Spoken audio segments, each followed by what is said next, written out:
Hello folks and welcome to Tippcast with myself, Shane Stapleton, alongside the head of sport from the Nenagh Guardian, Shane Brophy. Shane, as ever, busy week after busy week at the moment, but I suppose there's silverware in the bag for one Tipperary club.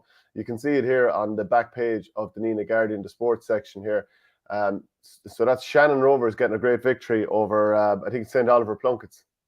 Yeah, in the Munster Junior B football final, the first Tipperary club to win it, the 1-1-8 to 1-6 on Sunday down in Ballyagran. So, a great win for them. Like George Hannigan was to the fore there. Well, I suppose they're a club that have a good tradition in football. In fairness, like after they win the county, they put their mind to it. And look, I suppose it'll be something nice to carry over and to say that they were a Munster champion. So fair play to them. So yeah, it's good to have a bit of silverware coming through.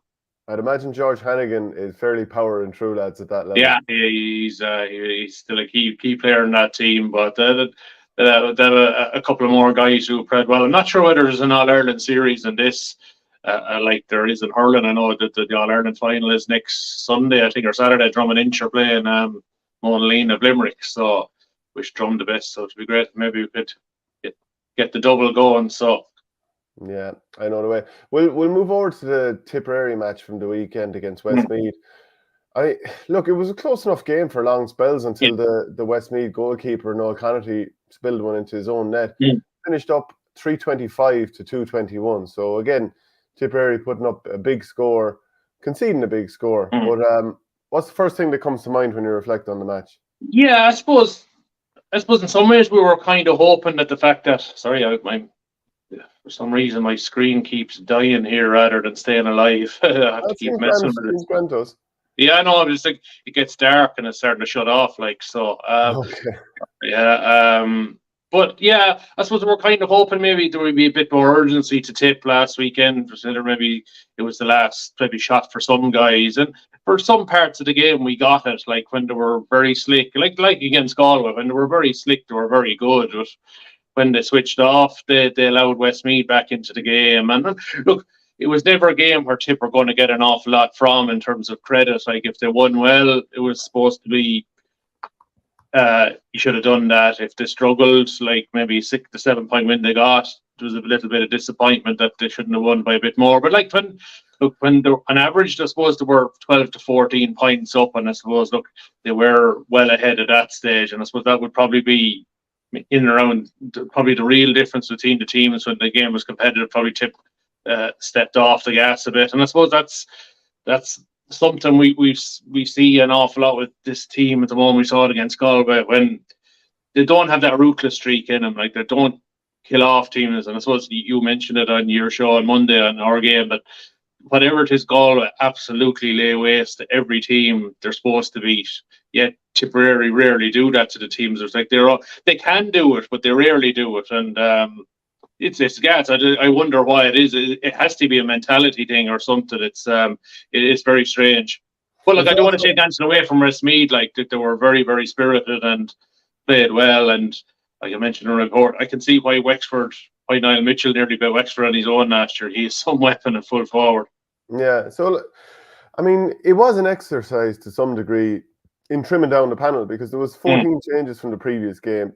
You know, it's a ruthless enough sport. We all know that a certain amount of players are going to get cut from the panel, and Liam Cahill had said this from early doors that they were going to cut it, give or take this stage. So did you get that sense watching the game? Not really, no. Like I thought it was a nice game. Like, you know, even after 5 minutes, like the crowd wasn't really engaged. Like they knew what the 2,000 that were there knew what the final result was going to be. You know, that sort of humdrum of players do feed off it to a certain extent. There was some nice play, all right. Like it was great to see the likes of Dan and Jason and Noel getting 75 minutes under their belt. Like that was I suppose another pleasing thing. Cathal Quinn, I thought, of the new guys, probably was the pick of them. Billy Seymour had his moments. We had one brilliant catch in the second half, but didn't really get an awful lot of opportunities from open play.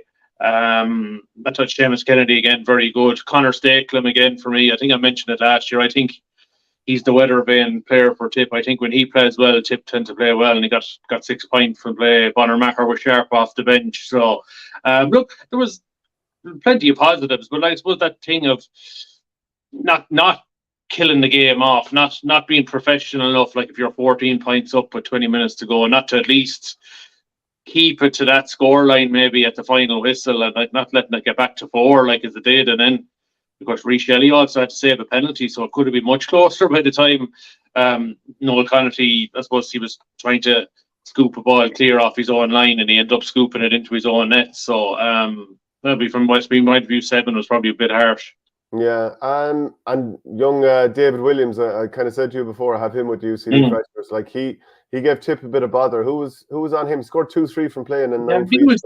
He started in around the half forward line. I can't remember who was picking him up. And then he went inside and sort of played off Niall Mitchell in the second half. But like he's a very, very good finisher. Like if he gets a half chance, he looks at the goal straight away, and very good from frees as well. So no, he was excellent. I say Niall Mitchell, he must have brute strength, because fairness to Barry Heffernan and Brian McGrath, like they tried everything legally and borderline illegal to try and put him under pressure, but the ball still seemed to find his way into his hand no matter how it was sent into him. But look, I was thinking after, like, teams don't actually practice and training for that kind of a player anymore. And maybe Liam Cahill and Beavens will have to go and think, okay, we're some night in training we're going to have to do a drill where we're launching balls into the square, and like how are we going to deal with them? Because look, someday it'll happen. And none of the major teams play a big full forward. That's not to say that somebody won't do it in desperation mode later in the year. And just was Barry Heffernan full back throughout the whole game? He was, yeah. How did he do? Because Tipperary have tried a few lads there over the last couple of years. He obviously played there in 2019. Remember, he marked John Conlon up in Cusack Park.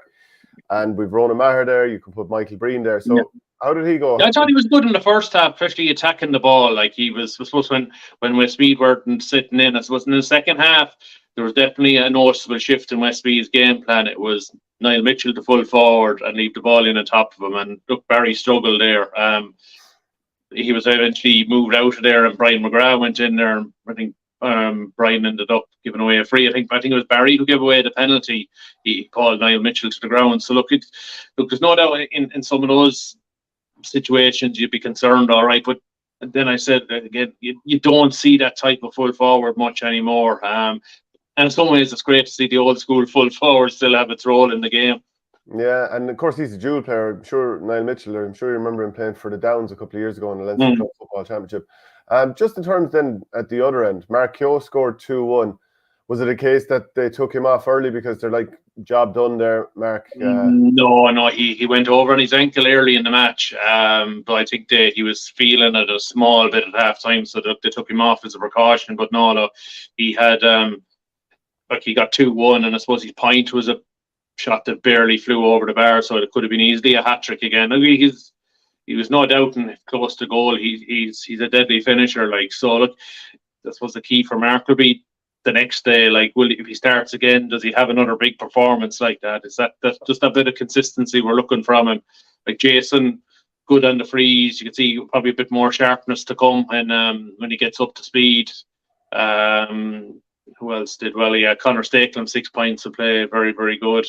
In the other corner was Billy Sheemer, Sean Hayes. They sort of never fully got into the game. Like Andrew Ormond had an assist for Mark Keogh's first goal, but again didn't really influence anything. That was a sort of the disappointing thing for me, is that it was really, like, we knew what we were going to get from Noel and Jason and Dan and Seamus Kennedy. It was the newbies we really wanted to see maybe put something down, and maybe apart from Cathal Quinn in the first half, like, where he was very, very good at linking the play, and a couple of times he made these brilliant untracked runs from the middle, and a couple of times the move broke down before it as the ball was getting to him. So you can see why he was so effective for Mary I, particularly playing that modern game where you sort of have to link the ball through the middle a lot more. Like he's very adept at that. We both picked last week when we were doing our teams that we reckon might start for the summer. We're not necessarily picking our own team, but what we think might start. Now, I don't know what happened now that maybe it was just picking it on the fly that I didn't put Brian O'Mara in my team. But anyway, look, we all make mistakes. But we both had Conor Stapleton starting in our teams here. Yeah. Based on that performance that you saw at the weekend, like, he's a shoo-in, really, isn't he? Oh yeah, there's no doubt about it. He's. I don't know what you think. I think he's a very unheralded player within the Tip team. When he plays well, Tip tend to play well. He's too poor. Who was too poor in the least ineffectual games last year? Waterford and Galway. What happened? We lost. And the other 3 games against Limerick, Clare and Cork, he was very, very strong. So he's one of those guys where he's not the flashiest. You don't think he gets through an awful lot of work. Then you look at the end of the match. God, he's 4 or 5 points in play and he's running and he's worked his socks off in the middle third. He's really developing into a really hugely effective player for Tip. And just back to Mark Keogh again, like you said, 2-1, and over the years he's just been in the team, out of the team. Bit of a Shane Kingston vibe in the sense that, right, he's come on, he's done so well off the bench, he's looked so threatening. Yeah. Now we start him. Some days it works, some days it doesn't. He's 25 now. Later this year he'll be 26 in September or whatever. I mean, is it one of those things where, you often see this, a player, they hit 25 and all of a sudden they catch fire? Like, as a Tipperary supporter, you'd want to see him nailing down a place at this stage and getting that consistency. Oh, definitely. And I would think, even looking at the team from last week that we picked, there probably is, and as I probably were saying, there probably is one forward place going, I would think, that we're maybe not quite sure of. And he's probably in it with maybe a Sean Ryan, or it all depends if they don't go with an Alan Tyne, if you don't go with maybe one of an Alan Tyne and Conor Stapleton, or maybe Nolan McGrath, that you put a third forward inside, you get somebody to work maybe off Jake Morris. So, and he's definitely there. You know what you think. I think the frustration is that when he's tuned in, he's very, very dangerous. But when he's tuned out, he's very average. Like, if he can be tuned in every day, I think that there's no doubt he's all the ability. Yeah, I'll go through a few of the comments here. Ray says, a poor enough performance. I know there was 14 changes, but a lot of the lads have experience. Some lads will probably have played their last game for Tip this year anyway. Ian Donovan says, it's a very drab showing by all accounts against Westmeath, but I expected that. 14 changes, still got the job done. Again, River Power talk about the 14 changes, but Galway had nothing like that. Galway had Evan Nyland, Conor Whelan, Jason Flynn up front, a lot of regulars in the backs too. So, was this a reflection of the depth that Tipperary now have that we didn't feel was there a couple of years ago, that you can make 14 changes? That how many players have Tipperary used in the league? It's probably not far off 35 to 40. Oh, I must go through. I think we're up into in the league, probably, I'd say, throwing in the Munster League, I'd say we're in around 44 now, I'd say. That's mad. Yeah, with the three experienced lads that came back last weekend, and you give Cathal Barrett to come back. We're talking to Liam Cahill afterwards. He said Cahill is very close. Probably will be in part of the Limerick game. Whether you throw him straight in against Limerick, I'm not so sure. Maybe on the bench, and maybe you start him against Antrim. And because look, we saw last year when Cahill came back off an injury against Galway, he was off the pace. So maybe the Limerick game mightn't be the one to start him in. But no, yeah, sure thinking, and just no, I'd be surprised if he's allowed to carry 45. I'd say that the bean counters in the county board would probably, maybe with the footballers got 40, I would say the furlers will probably won't get any more than that either.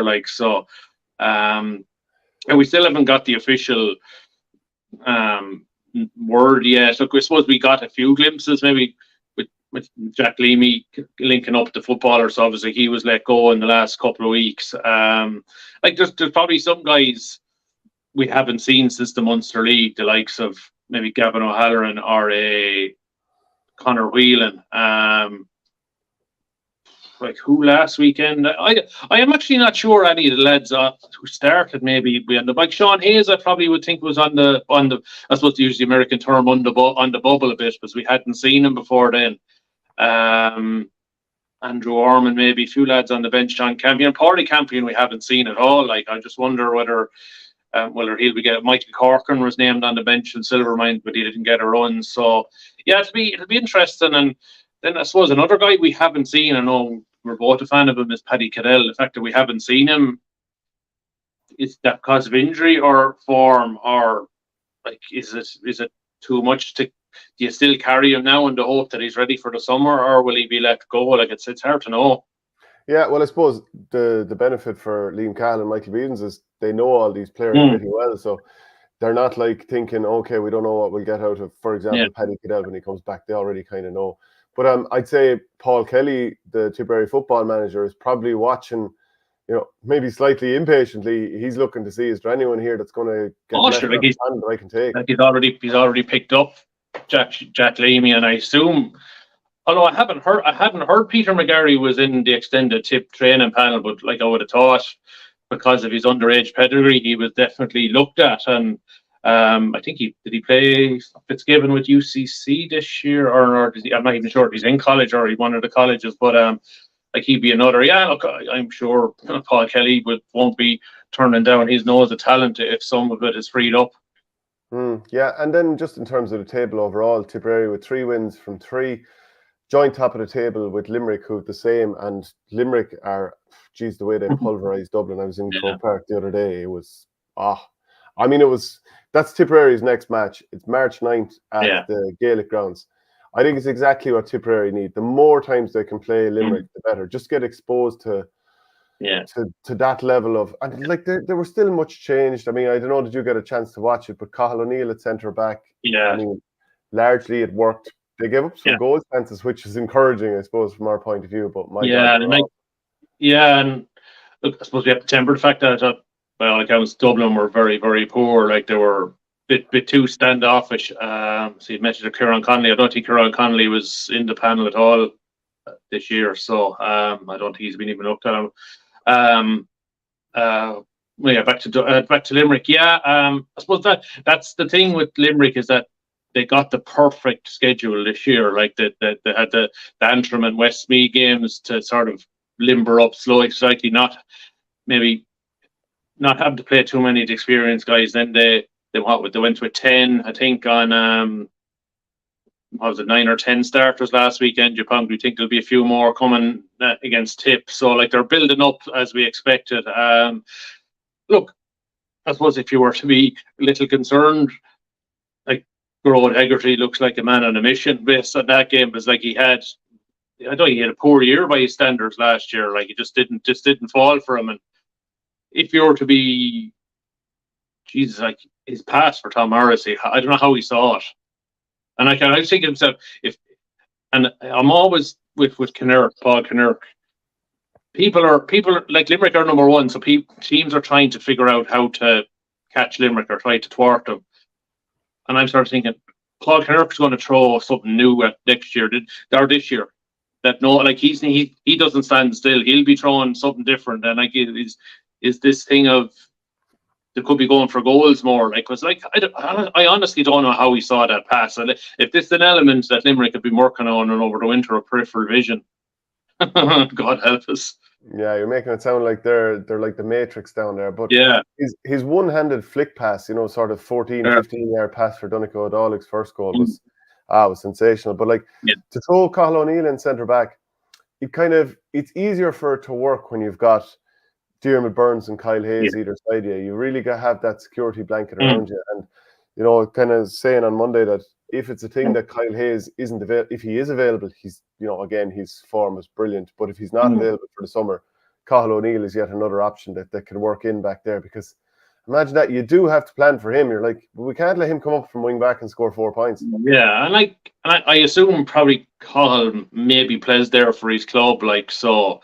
And probably underage too. Like generally, the best underage player in the club played at centre back when he was coming up the years. Like so, but like it's hard to think in a big championship game if Declan Hannon is not there that it won't be either Will O'Donoghue or David Reid. He'll be the first two to try. Maybe Darragh O'Donovan if they're stuck. And that'd be the encouraging thing that the goal chance that Dublin got in the first half just weren't finished off. Yeah, like that game on Saturday week, like if the GA really should be, if it's a fine evening, they should be getting 20 or 25,000 in there. Like you've got to be like that. Like that's the first real big, I'd say, hurling. Like we've had some good league games, but like we'll be into March. We'll only be 6 weeks away from the start of the championship when that's on. Like, that'll be really set up. And look, it's a game Tip have to go after, because I think we all assume that 4 wins might be enough, even not beating Limerick. But like, if Galway were to come around and beat Limerick the week after, that's all 4 teams on 8 points, and Tip,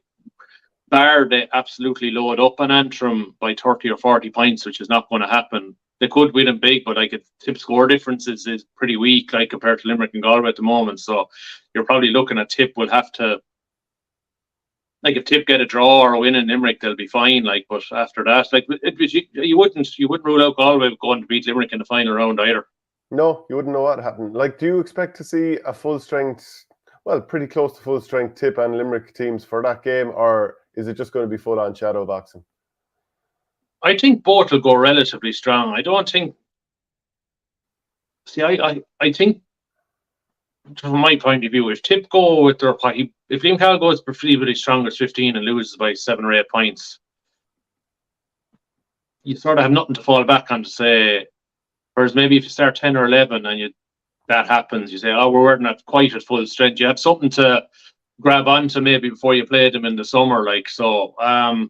Is the gamble then, though, that you're like, if we go out full strength, get beaten, you can get back to the drawing board and realise what you have maybe, to fix? Yeah, that's another way of looking at it too. And look, from a Tip point of view, I suppose it all depends on what Limerick decide to pick.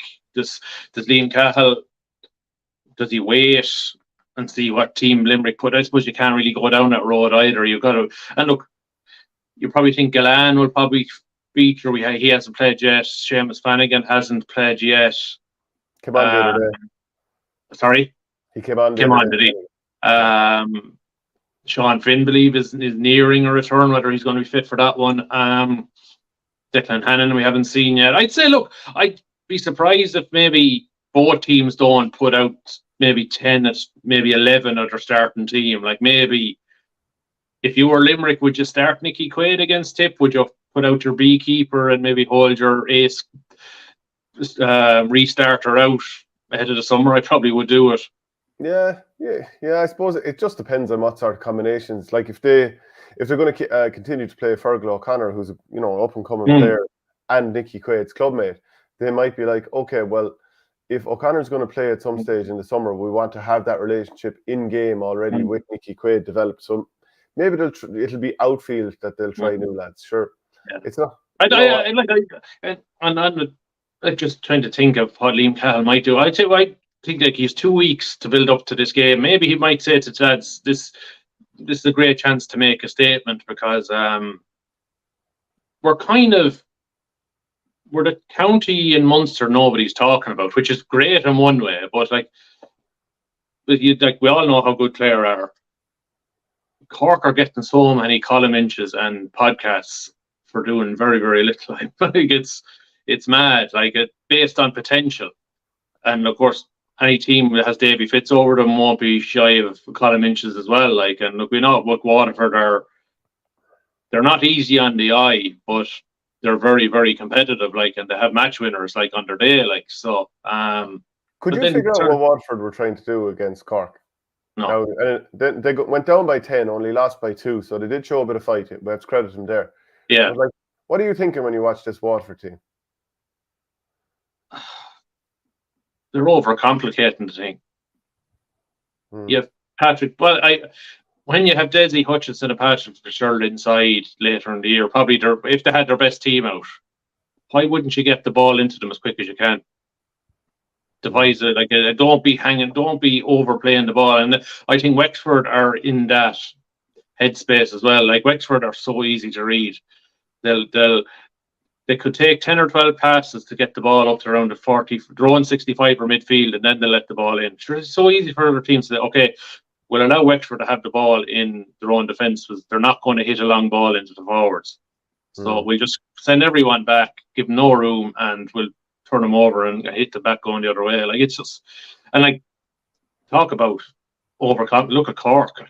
Just think of 2 banks of 5 on their own puck out, or their opposition puck out. Like, are there coaches out there trying to be the next Paul Kinnerk, or are they trying to come up with the next gimmick, or these new fads of puck out strategies, defensive strategies. Like it's a game of hurling. Like don't overcomplicate it. Yeah, well, I think you just have to find a balance. You can have some little tweaks here and there and a couple of different things, but everyone kind of has to instinctively understand it at the same time. Yeah. But like you look at that Cork team and you see three lads, nicely into their 30s, between early 30s and mid 30s, between Conor Lehane, Seamus Harnedy, and Patrick Horgan. And you just wonder, they're all good players, don't get me wrong, but a bit like Tip in the last year or two, you're saying if you're starting more than one or two of the experienced lads, you're probably, to some degree, you're compromising that youthful energy. There's no getting away from it. It's unusual that they're still so reliant on lads that are there since 2014. And they're playing them an awful lot in the league. Like I would have thought, like Horgan, you're using him sparingly because you want him fresh in the summer. Like maybe do what Tipper doing with Noel McGrath, like and Bonner Maher. Like because we know what they can do. Like they'll be right in the summer, but you want them to be fresh as well. Like because like they won't be able to go 70 minutes every day. Like so.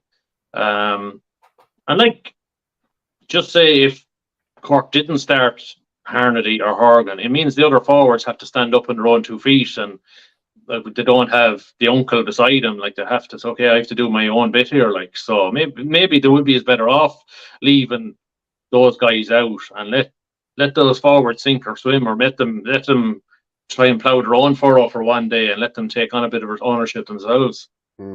Like Clare drew with Wexford. Wexford being a drawing machine, 3 draws in a row.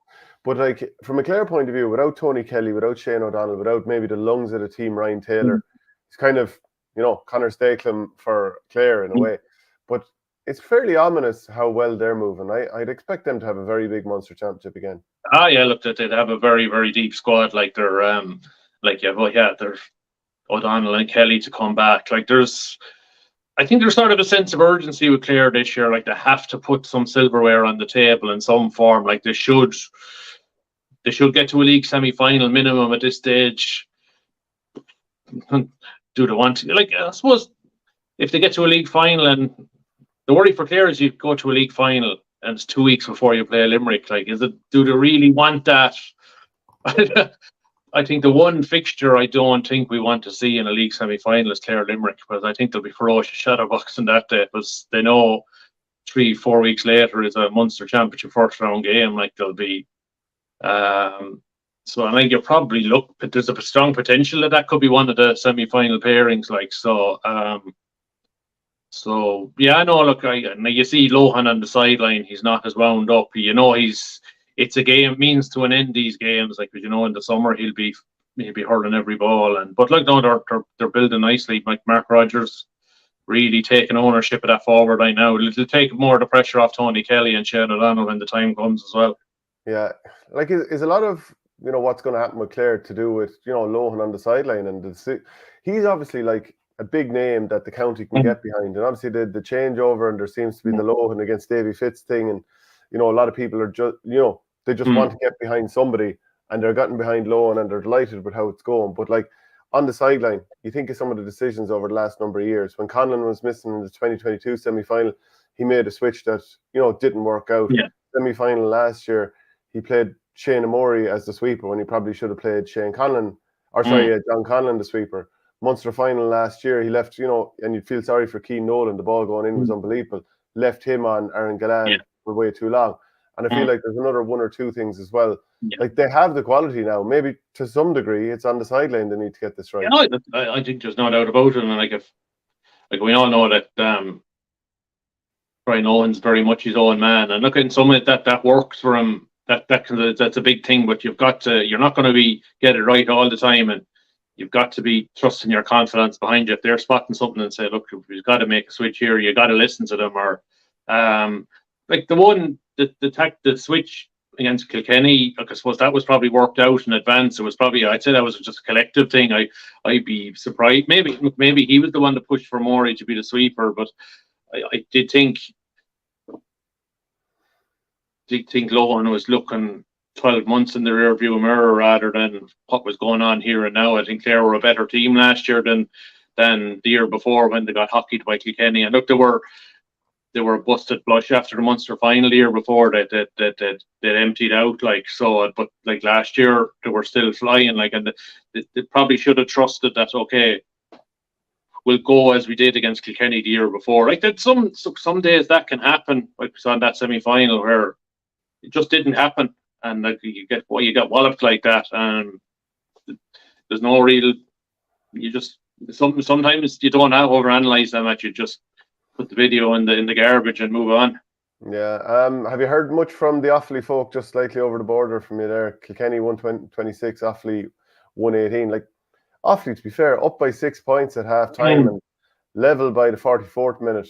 And yeah, it went away from them, but they still got a goal late on to keep it somewhat tight. But are you hearing? Yeah, no, I think that they were relatively happy enough. Like I suppose, like that's would be the trepidation going down to Kilkenny like at any time, and look to be 14-8 up at half time, and like I think they lost their centre back. It was a Killian Kiley plays, or one of the Kileys plays centre back. There's rumours that it could be a bad knee injury, like so, and like he was flying at that stage, and it probably halted their momentum when they had the breeze in the first half. I'd say they were probably hoping maybe to get something bigger, like because they were way ahead. And of course, look, probably I thought like Tip was probably one of those games where maybe the Kilkenny team weren't fully tuned in, and look, Derek Lynn got him in at half time and probably read them the riot act was to come out a completely different side in the second half. I think within 10 minutes they were ahead, like, and Owen Cody was flying it.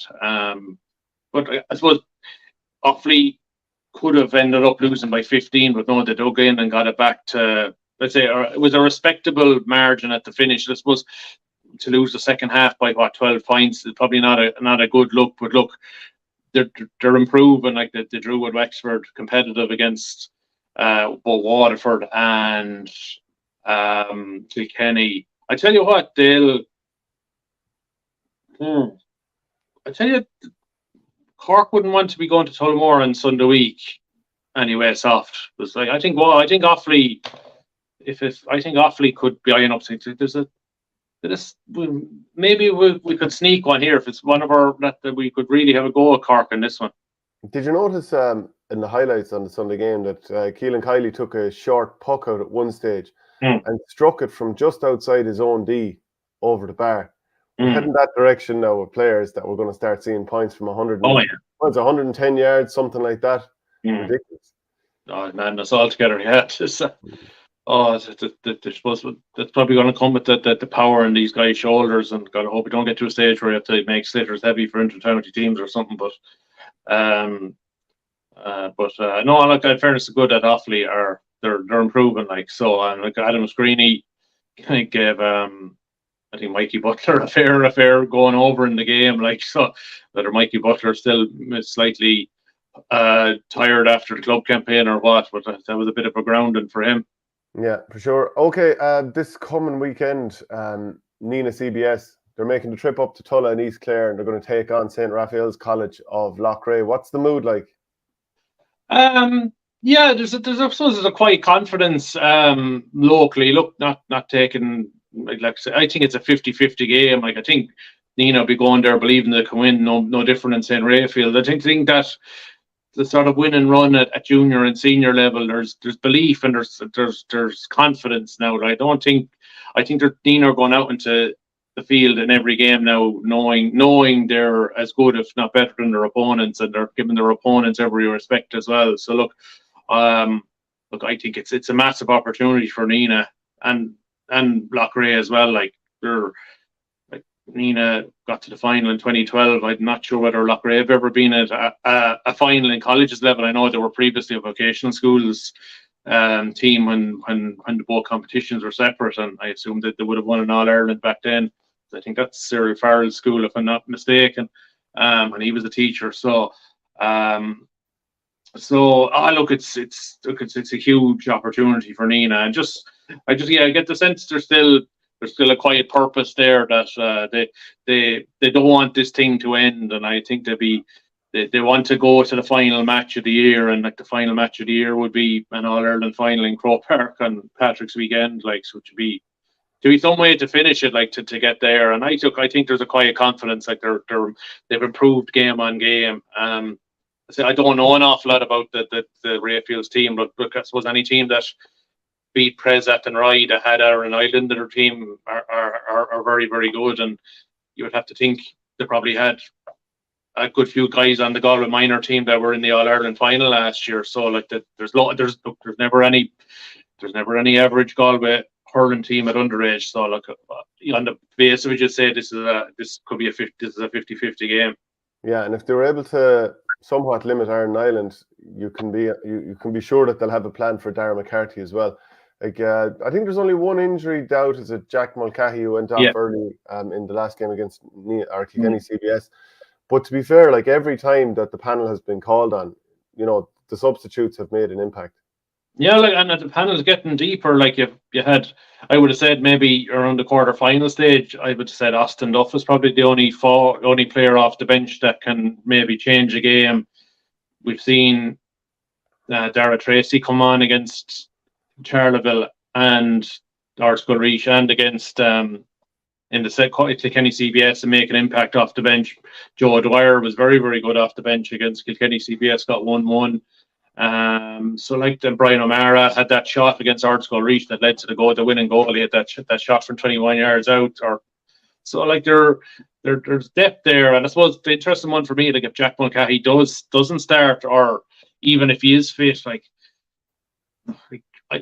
it's hard not to think that you've got to start Austin Duff at this stage. Like you maximise his time on the field as much as possible, because he's such a live wire. And I suppose the one thing for me is that as the season has gone on, a lot of the scoring load has started to come off Darragh McCarthy. There's more and more players contributing. Owen Duhan, Austin Duff, Mason Cawley, Kieran Foley in the middle of the field. Like you can see the team is growing. Like it's in the earlier matches, a lot of it was on Darragh to get the scores, but now there's no doubt about it. There's definitely a greater spread, but that's not to say we won't see Darragh hit his strap someday. Like he might just load up on the team. Like he wanted to get 9 points. No, sorry, he missed 5 frees the last day. It's hard not to think he'll be that wasteful again this weekend if he gets those opportunities. Yeah, the other semi-final is fairly tasty. St. Kieran's against Ardscoil Reach. Yeah, I know. That's going to be good. And I know I was in Kilkenny last weekend. There's a respect, I would say a little bit of trepidation, but like they're wary of Ardscoil Reach, and I suppose Limerick, and a couple of years ago I think Ardscoil Reach beat them in the All Ireland final. So, and this is down in Banch. It's a good winter field, but like I'd say, Kieran's would probably prefer something firmer than that. It'll be in a Munster venue, and it'll be tight and tough. And yeah, I wouldn't be surprised if Ardscoil Reach won that again. I was very impressed with them in the Munster final. I thought they were marginally the better team on the day. Just a bit of Nina just got the goal at the end, and that was it. Like so, but yeah, I wouldn't be surprised if Ardscoil Reach won this one again. Yeah, River Power says the Dean Ryan boys are very strong. The under-17s really making an impact. To move on then to the footballers, the Tip footballers certainly had opportunities to beat Laois in the Division 4 clash at the weekend, but was it a missed penalty, a couple of shots off the woodwork, and each ended up getting late scores to win it. Yeah, I was at the game, but it sounds like Tip had no luck on the day whatsoever. Like and read Paul Kelly's comments afterwards, he was gutted. Like, was I think the overall performance he was pretty happy with. Even though like 1-7 is a pretty low score, but like I think for you're going up against Laois, who were flying in the campaign, 3 wins from 3, and then with 5 minutes to go, you were 2 points up. But again, maybe that's where probably that lack of experience probably told. Like, you had no Stephen O'Brien, no Conor Sweeney, you had a lot of inexperience there down the home stretch, and probably just sat off on their 2-point lead a small bit instead of maybe going to try and win by 3 or 4. And it's frustrating because like it is probably that's Tip's second home game played, and they've lost both, and they probably were targeting winning their home games. But look, you were kind of thinking, look, it's good to hear that the manager was encouraged by the performance. Look, the final result not there, and probably could be the one that maybe holds back our promotion hopes. That's not to say, look, they're still realistic. I suppose Carlo's last minute goal to beat Leitrim, it keeps Leitrim pretty close. Tip still have to go to Leitrim. I think Tip have Waterford next Sunday in Bancha. That game is moved to the Central Stadium. So you'd like to think Tip would fancy their chances of beating Waterford. That gets them to 5 points. I think the key game, and then it'll be Wexford. Like, you go and try, and we have Wexford at home on the 16th of March. Like, if you're 7 points going to Carrick-on-Shannon, you'll be underdogs, so at least you have a chance. And probably Stephen O'Brien will be close to being back at that stage. Conor Sweeney too. Good to see Evan Comerford back last weekend after his calf injury. So, like, it's you'd have to think Tip, even 3 wins mightn't be enough. They'll be hoping for other results to go their way. But I suppose encouraging to hear that the manager was pleased with the overall performance. Just that last 5 minutes, again, experience, probably lack of experience, and knowing how to close out that game was probably what was the difference. And a bit of bad luck too. Yeah, Ray says footballers should have got something from the game, but when you're so low in confidence, your bad luck continues. It's depressing that can't get out of Division 4 and losing to, I presume, Carlow, the first day out he's referring to there. Yeah. But to be fair, given the changeover and the new management and all that kind of stuff, I don't think anyone's shocked that Tipperary, it's out of their hands at this stage in terms of trying to get promoted. No, and I think for people who are just looking at Tip and thinking we should be better, and it's like, we're not dealing with like. This is not, we're near the 2020 panel. Like, all the players that have retired or are not there or stepped away, like, and you're replacing them with a lot of youth, a lot of inexperience, a lot of underage players that wouldn't have achieved an awful lot underage, like teams that would have lost regularly to Clare and Limerick, whereas back in the day we had underage teams beating Kerry and Cork on a regular basis and going on to win Munster seniors, whereas I say underage players maybe in the late years of the last decade were losing to Clare and Limerick. Like, so that's, and like, they have to be brought along. There's talent there to improve, and we're probably seeing with Sean O'Connor. He's probably, I see he was name checked by Tommy Rooney this week as one of the 6 best inside forwards, and like, his goal on Sunday was incredible. Good old school play again, ball into the square, caught it, turned, stuck it in the back of the net. So look, if there's no doubt he's driving the thing on. He's bringing that, a bit of leadership in the forward line, but he needs a bit more help. Yeah, for sure. The Tipperary Camogie team had a win the other day. Emer McGrath was on fire, scoring a hat-trick against Galway. So nice win there. Yeah, it's 3-7 out of 3-10. So after losing to Waterford, you were looking like Galway.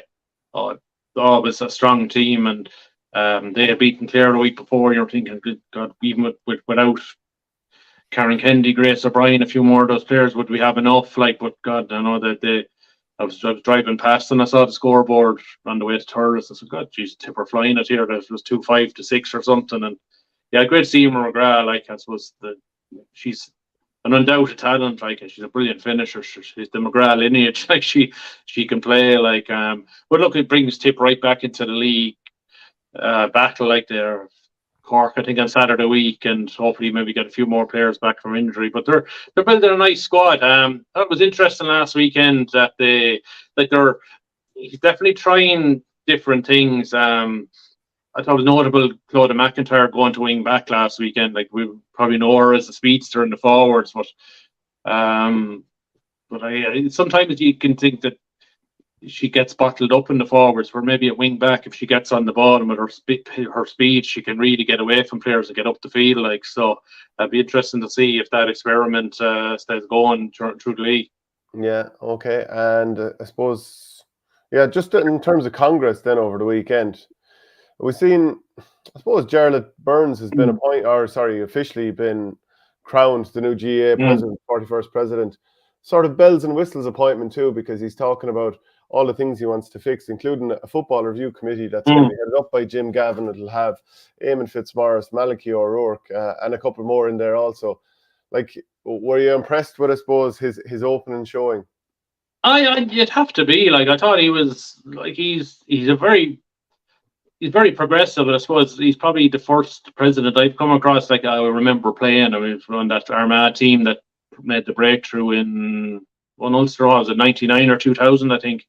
He was our captain back then. Like, he was a real leader on the pitch, and I suppose he's bringing that off. But I I'm glad he's one of those presidents that's not just going to come in there and take the job and the benefits of it. He's going in there to make a difference. And look, he's going to have a lot on his plate. Like he's the making or breaking of integration with ladies football and Camogs will come under his term. Like, but like I think he seems to have a guy with a load of energy, and maybe he'll be the right man to get it over the line. Again, I think there's a lot of fear coming into that process. Thinking, God, this is so big. But you look at club level.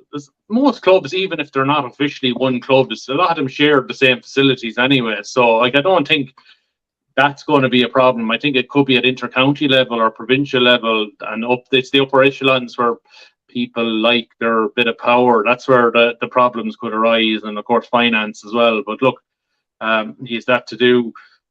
I think that anything where you're reviewing rules or codes, you've got to have heavy hitters on board, and I think that's the key with what he's doing with football. He's putting people on this committee that just say, even if they produce the most outlandish idea, people will get on board thinking, geez, I tell you, if Jim Gavin or Amos Morris or Colin Collins say this is good for football, I'll trust them. Like, you know, if you put a committee together and they're like people, no, they could be the best people in the world, but if they don't have stature, people won't really buy into them.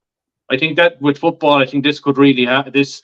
If they want to really make change, and I think there are elements of football that are needed. Like there's no doubt about it. Watching Dublin and Kerry last weekend, it was a nice game, but I tell you, with the sort of goal destroying, any time a team lost the ball, 15 players immediately went back to field. Like it was, I think David Clifford might have just stayed up, but it's like all out defence or all out attack. And I do think definitely football needs a small bit of a change. I put a few suggestions up about maybe a 2-point play, maybe to draw, maybe outside the 45, where you try and draw the other team out a small bit, maybe get rid of the fisted point to create more goals. I things should always be reviewed, is what I would think. I don't know what you think. Yeah, well, look, one of the things that, because you'd be thinking, right, can Jarlath Burns help grow hurling? Because he's kind of talked about this, and his daughter, unless things have changed, goes out with, Wexford hurler Diarmuid O'Keefe. So obviously he'd be keeping a keen eye on it. But even within his own county, very close to home in Armagh, I've heard of situations whereby lads are lining out for their club in hurling, and the county manager is basically saying no more of that. And then they're basically not hurling anymore. So it's happening within his own county. Yeah. And he's talked about... I know he mentioned that there's a Timont hurling group that's been set up to look at the growth of hurling. That's very, very welcome. And I think that needs a heavy hitter at the top of it too, like just to give it credence, give it power. I'd like to see a hurling review group put in as well. If football is getting one, hurling needs one too. But I don't think... There's no point in burying our heads in the sand. Like every game should constantly be reviewed to see how can we make it better. And I know there's managers out there to say that hurling and football will evolve naturally. But look, there are bits of hurling at the moment I find it very hard to watch. Like I think there was 20 minutes in the second half in Thurles where the Tipperary inside forward line did not get a ball. There wasn't one hit in. Like you think, and I've said it on this show before, I'd hate to see a time where maybe a type of Nolan Kelly type player of back in my day there's no place for them anymore, where it's just the athletic, the physical runner that is the prized asset rather than the wristy hurler. Do you know, the other thing is Burns was talking, he was talking to GA.ie and his hurling plans, and he's talking about planning is going to be very important. Every county has to have a strategic plan, but we have many counties for whom hurling is a minority sport and who don't have a proper, robust plan for hurling in place. I mean, a plan that identifies demographic areas where you could have a hurling club and say, we're going to put coaches in there, we're going to put a lot of resources in there, we're going to make it easy for that club to exist. But he's also coming up against many counties where actively they don't want hurling to exist because it's just getting in the way, and those counties are doing everything they can to obstruct hurling. And let's call a spade. It's happening the other way around also in hurling counties. It's happening in Tipperary. Like we saw Michael Dignan a few weeks ago in Offaly saying, I think it was the lowest number of football teams were affiliated, I think, in Offaly either last year or this year. And look, we're seeing it in Tipperary too. Like there's some clubs, even my own, sometimes don't even feel that football level underage. And I think a lot of the time, I think if you put a football team out at juvenile level, players will be asking, "Where's the jersey?" I think it's the mentors. The mentors are. I think is a lot of it is, as you say, it's the people at the top want to kill it or make it difficult. It's the mentors. I think on the ground, they're more interested in hurling and they don't really care about football. So if I'm not interested in football, the players aren't interested in football, even though a lot of them probably give me a ball, I'll go out and play. Like so. So look, I'd say I was frustrated as a young lad growing up in Borrisley that that football was kind of treated with such a disdain. Once you got to a certain age group, it wasn't underage. Like you'd go on some great runs and whatever, and it was hugely enjoyable.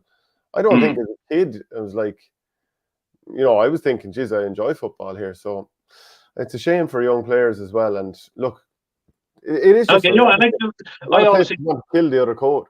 Yeah, and like I always say, in every team, up to from under 13 upwards, there's always, like, let's say a club like a county like Tipperary, where hurling is the key, but there's always a player or two within. If you ask them, do you prefer hurling or football? They'll say football, but they'll never say it out loud because they don't want to be shunned. They'll feel that it could affect them, like, or say more lads prefer hurling, but like give them the opportunity. Like I'm sure you just.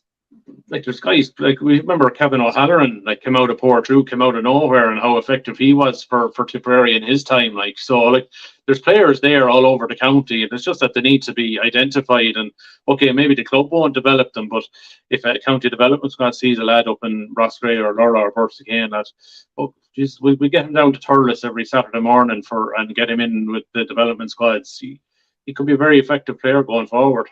There was 40 million spent last year on inter-county teams. Like, that's not, like, no matter what they want to do in terms of capping and all this kind of stuff, teams will find ways around it. There'll be benefits in kind or whatever. I mean, I think that train isn't going to stop running away. But I agree, but I don't. It's not sustainable, Shane. There's going to become a time where a county board is going to say. And like we had we're not feeling an inter-county hurling team because we can't afford it. But something like it, we're going to have to cook. Like and you could say a lot of hurling a lot of the lower level hurling counties or hurling teams could be in trouble. On the flip side, could a Waterford be in trouble in football, where they could decide it's not in our. It's just too hard, to get lads to commit, and B, it's costing us money. Like so, I do think some kind of a cap or some kind of a limit has got to be put on it. Like where, I think, and like I think the GPA have, what would be wrong in maybe canvassing a lot of the inter-county managers at the moment? Say what's needed, and then you say, okay, certain things are disposed, some things are needed, maybe some things are not, and that it can't go to 50 or 60 million like the way it's going. Like, because it's just county boards just cannot. Like they're doing their best to try and raise money. And what in the end, what's going to happen? The GAA next year will stick another fiver on the National League price, and then the year after, like it'll end up being constant rises in ticket prices to pay for all this, and then like we already hear the murmurings of €100 for an All Ireland final. That's, I think, what happens is that you go 120, 150. Okay, but then, let's say you're a county that doesn't have natural resources around, or the infrastructure around you, like having, a very good stadium, having like colleges locally where you can use facilities or share facilities, have a big population basis, having everything already around you versus a county that's trying to play catch up all the time. And just as things are in terms of the haves and have nots, what you have around you just makes it difficult for you. Yeah. So, like the team that's already got everything around them, it's like they're, £1 million ahead at the start of every year. And how can the other team catch up? And also, like the big counties that have money or benefactors or stuff coming in other ways around them, they're always going to have a massive leg up straight away. I think it'll only increase the gap between rich and poor. Absolutely. And like if you even curb spending, these natural advantages you already have, you know, in a way they could make it even harder for the small guy. Maybe so. Well, I just the funding model probably does need to be looked at. But then they have other issues, like there's money needed to refurbish grounds. Like we know, Simple Stadium could do with a few pound. We know Navan and Dundee or Drogheda have to be rebuilt. Casement Park is another. I thought it was a very strange comment yesterday. Or maybe Jarlath Burns was playing politics, that he said the GA shouldn't be expected to give any more than their 15 million contribution. But it's their stadium. Like, why that 15 million contribution was about 10 years ago, but now there's inflation. Like, why wouldn't the GA be expected to give more to that project? Because you've got it. I'd say he's probably playing a bit of politics because he knows that the stadium is needed for the Euros, so he's probably putting it on maybe the UK government to probably look. It might end up benefiting the GA in the long run, but I thought it was a surprising comment to make. Maybe you say we'd be willing to increase, but saying no, I thought was very, very strange. Because literally, it'll be a GAA stadium when it's finished. Yeah, that's true. Okay, that's it from the show today. As I said, there's the Nina Guardian is already available in stores now, so go and pick up a copy of that. Right, we'll chat next week, Shane. Yep, talk to you.